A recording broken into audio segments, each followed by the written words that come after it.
Hi friends, ఎలా ఉన్నారు అందరూ? ఈరోజు మా ఆర్గానిక్ గార్డెన్లో వేసిన బచ్చల కూరని చూపించబోతున్నానండి. వీటిలో 2 టైప్స్ ఉన్నాయన్నమాట. ఒకటి మొక్క బచ్చలు ఒకటి ఉంటుంది, రెండోదేమో తీగ బచ్చలు ఉంటుంది. మా ఆర్గానిక్ గార్డెన్లో మాత్రం తీగ బచ్చలు వేసామండి. మళ్ళీ ఈ తీగ బచ్చల కూరలో 2 రకాలు ఉంటాయండి. ఒక పింక్ కలర్లో ఉండే తీగ బచ్చలి, ఇంకొకటి ఏమో గ్రీన్ కలర్లో ఉండే తీగ బచ్చలి.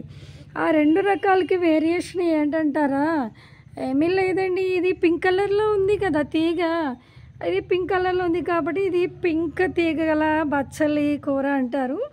వేరేదేమో ఆ తీగ మాత్రం గ్రీన్ కలర్లో ఉంటుందండి, అది గ్రీన్ బచ్చలి అనమాట. ఇందులో 2 టైప్స్ ఉంటాయి.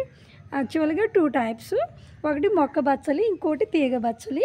తీగ బచ్చలిలో మళ్ళీ 2 టైప్స్ అనమాట. ఒకటేమో పింక్ కలర్లో ఉండే తీగ బచ్చలి, ఇంకోటేమో గ్రీన్ కలర్లో ఉండే తీగ బచ్చలి.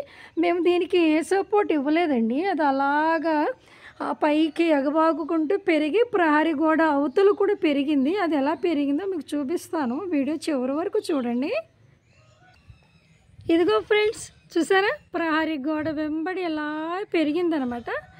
ఆ వీడియో అలా పైకంటుకు తీస్తున్నాను చూడండి. మొత్తం ప్రహరీ గోడ 10 అడుగులు ఉంటుందండి. ఇంటి లోపల నుంచి చూస్తే 5 అడుగులే, బట్ రోడ్డు మీద నుంచి చూస్తుంటే 10 అడుగులు హైట్ ఉంటుందన్నమాట మా ఇంటి ప్రహరీ గోడ. చూసారా ఎంతలాగా ఏదో ఇంటికి తోరణాలు కట్టినట్టు, లేదు అంటే మర్రి చెట్టుకు ఉండే ఊడల్లాగా వేలాడుతూ ఉన్నాయి కదా, బాగున్నాయి కదా ఫ్రెండ్స్. మా ఇంటికి అందాన్ని చేస్తున్నాయండి ఇవి ప్రహరీ గోడకి. అందుకనే వీటిని ఏ విధంగా డిస్టర్బ్ చేయకుండా అలాగే పెరగనివ్వని అలాగే వదిలేసామన్నమాట. చూసారు ఫ్రెండ్స్?